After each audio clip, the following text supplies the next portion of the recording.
तो उस पर आपका क्या कहना है सर कि ये जो दो अलग डिस्टिंक्शंस हम देख रहे हैं सेम कॉन्स्टिट्यूशन केसेस में? मेरी ये बिलीफ है कि कॉन्स्टिट्यूशनल केसेस जल्दी सुनवाई होनी चाहिए, क्योंकि लार्जर इश्यूज एड्रेस होते हैं।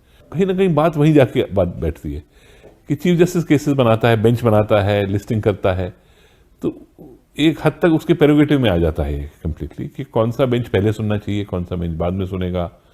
जो ये आपने एग्जाम्पल दिया सेम सेक्स मैरिज इशू का, कुछ मैटर्स पेंडिंग थे हाई कोर्ट में, चीफ जस्टिस के प्रेरोगेटिव में पॉसिबली ये एक सोशल इशू था।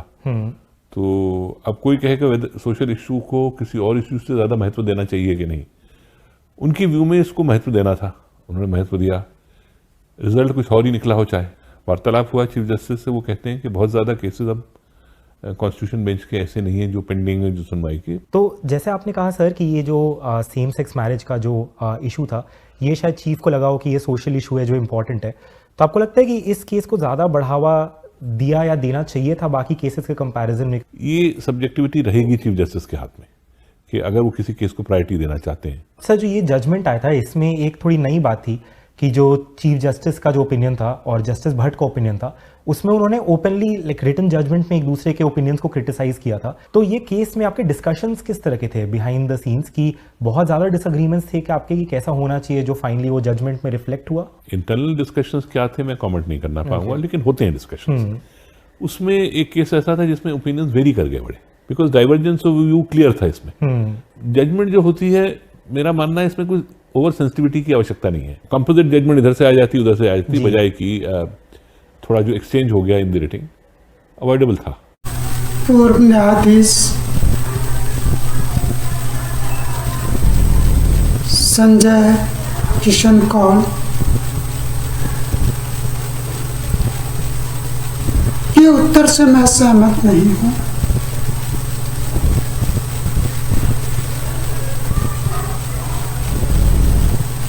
लिस्टिंग मैटर और लिस्टिंग मैटर्स में केसेस की प्राथमिकता चीफ जस्टिस का विवेकाधिकार है अथवा नहीं, ये एक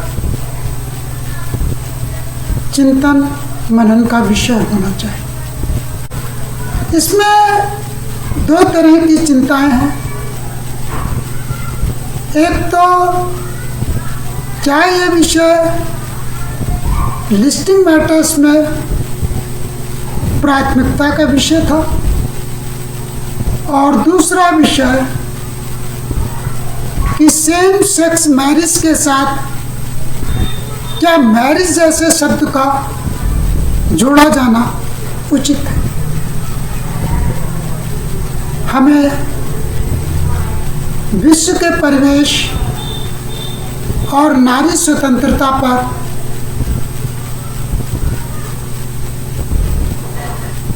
ध्यान देना होगा।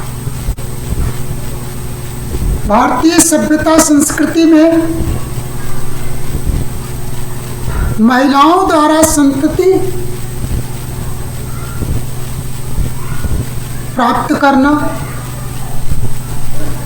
एक कार्य के रूप में था, जिसमें परिवार, समाज उनको सम्मान देता।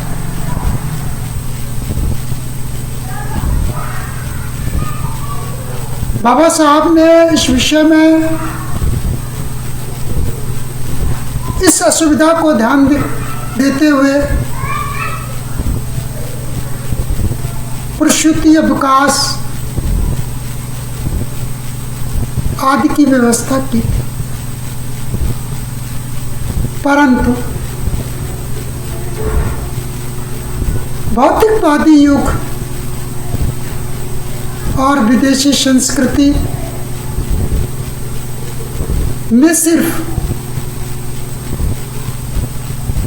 काम वासना को आनंद के स्तर तक लाकर छोड़ दिया है और प्रकृति का आनंद की जगह व्यक्तियों को कृत्रिम आनंद के लिए नाना प्रकार के भौतिक उपकरण बनाए जा रहे हैं और औद्योगिक संस्कृति ऐसे उपकरणों का बाजारवाद पैदा करने के लिए सेम सेक्स मैरिज को प्रोत्साहित कर रही है। यह एक अनैतिक कार्य है, भले ही इसके लिए ऐसी कंपनियां किसी को भी पियादा बनाए। जस्टिस का ये दायित्व है कि उस साइकोलॉजी को भली भांति समझा जाए कि एक पुरुष की महिला में अरुचि क्यों उत्पन्न होती है या किसी महिला की पुरुष में अरुचि क्यों उत्पन्न होती है। भौतिक और सामाजिक रूप से ऐसी कौन सी नीतियां, सरकारी नीतियां, पारिवारिक नीतियां और सामाजिक नीतियां जिम्मेदार हैं जो पुरुष को महिला में अरुचि उत्पन्न करते हैं और महिला को पुरुष में अरुचि उत्पन्न करते हैं और वे अपने शारीरिक सुख को प्राप्त करने के लिए सेम सेक्स या कृत्रिम उपकरण की तरफ बढ़ रहे हैं। इस विषय पर विचार किया जाना आवश्यक था और इस पर संबंधित सरकार को, साइकोलॉजिस्ट को दिशा निर्देश दिया जाना चाहिए था कि वह मनुष्य को मनुष्यता की दिशा में लाए, न कि उसे कृत्रिमता की तरफ ले जाए। दूसरा विषय लिस्टिंग मैटर से संबंधित है। लिस्टिंग मैटर आज अत्यंत ही चिंता का विषय है। लिस्टिंग मैटर के संबंध में मैं पार्ट 3 में पहले कह चुका हूँ। इस समय बहुत ही गंभीर मुद्दे भारतीय न्यायपालिका में लंबित हैं। पहला मुद्दा लोकतंत्र से संबंधित है। कैसे लोकतंत्र की रक्षा और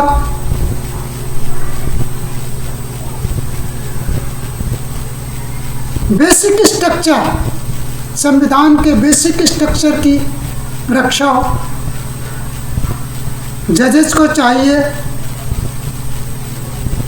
बल्कि सर्वोच्च न्यायालय के सभी जजेस को चाहिए कि वे अपना बुद्धि विवेक का उपयोग इस विषय पर लगाएं कि कैसे न्यायपालिका लोकतंत्र की रक्षा करे। लोकतंत्र खतरे में है। चुनाव आयोग पंगु बना दिया गया है। राज्य के राज्यपाल राज्य की जनता की बात नहीं सुन रहे हैं और मनमानी कर रहे हैं। सुप्रीम कोर्ट बार बार स्वयं विवाद का विषय हो जाता है। सुप्रीम कोर्ट विवाद से बचे, निष्पक्षता दिखे, न्यायिक निष्पक्षता होनी चाहिए, चौधराहट नहीं। सुप्रीम कोर्ट जहां जहां चौधरी बनने का प्रयास करेगा, निश्चय ही कार्यपालिका और न्यायपालिका के बीच विवाद उत्पन्न होगा। चुनाव आयुक्तों की नियुक्ति में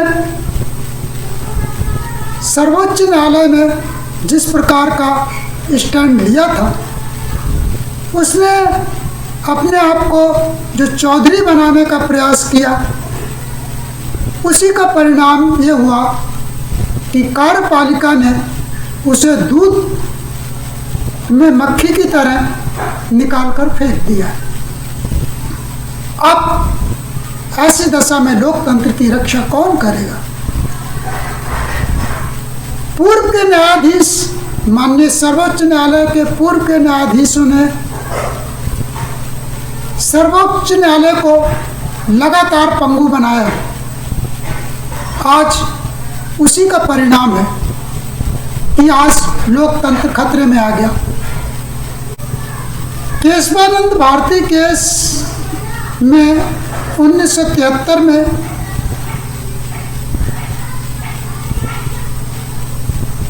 बेसिक स्ट्रक्चर की अवधारणा को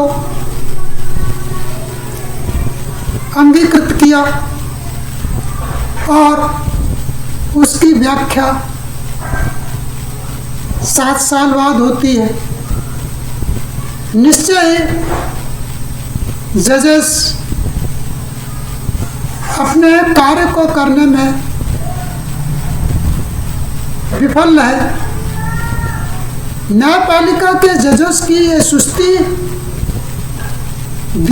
देश के विकास में बहुत बड़ी बाधा है।